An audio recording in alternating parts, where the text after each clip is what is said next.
by my enemy, the apprentice. After my departure from Iraq in October 2010, life delivered an unexpected twist. My daughter JC, born of a previous relationship, came into the world on October 31st. It was an auspicious and eerily poetic date, shared with both my mother and youngest brother. A sacred symmetry. A repeated unconscious pattern had once again played out: sex before marriage, a child born out of wedlock. And yet, I wouldn't learn of my daughter's birth until November 10th, Heather's birthday. Curious, isn't it? Joy and sorrow, revelation and regret arrived as if on the wings of a double-headed eagle, two faces of fate bound by an invisible thread. The transition from warfighter to civilian was its own kind of battlefield. What others called normal life felt like foreign soil. I no longer knew the language. Iraq had etched itself into my psyche, images I couldn't unsee, moments that wouldn't let go. The war had ended, but the war within had just begun. One day, en route to the VA, I pulled into a small, unassuming shop, Renegade Tattoo. That's where I met Orlando Rodriguez, a gruff, no-nonsense owner, and a proud 33rd-degree Freemason. The shop was more than ink and steel. It was, in a sense, Solomon's secret sanctum, a sacred space where pain and pleasure were transmuted into art, where scars became story. Orlando took me in as an apprentice. I traded my rifle for a tattoo machine, my trauma for a canvas.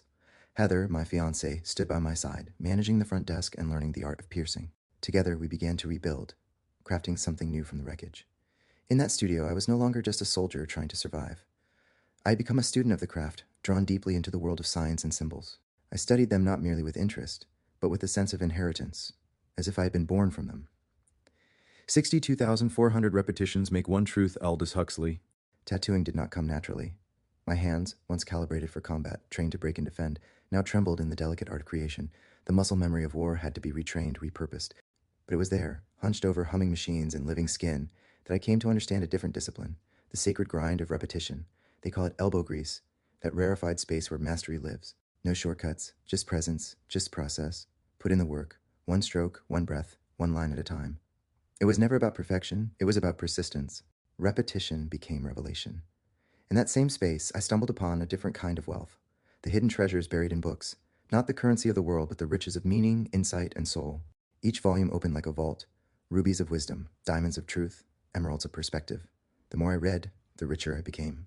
My favorite styles to study were the ones that whispered rather than shouted, the austere elegance of clean lettering, the sacred symmetry of geometric design, the haunted beauty of black and gray realism. These were languages of the unspoken, silent sermons rendered in ink.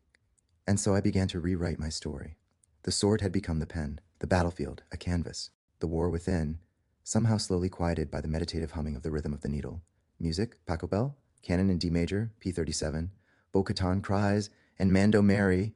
Heather and I drifted apart, pulled in opposite directions by the weight of life's trials and the quiet ache of unspoken wounds.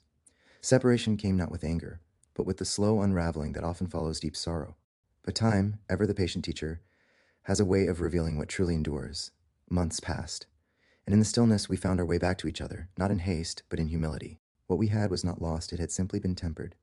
Love, tested by fire, had not been extinguished, it had been refined. We married, we built a life, and from the ashes of our past, we brought forth something luminous, two beautiful children, born of grace and grit. What was once fractured had been made whole, not by erasing the cracks, but by filling them with gold.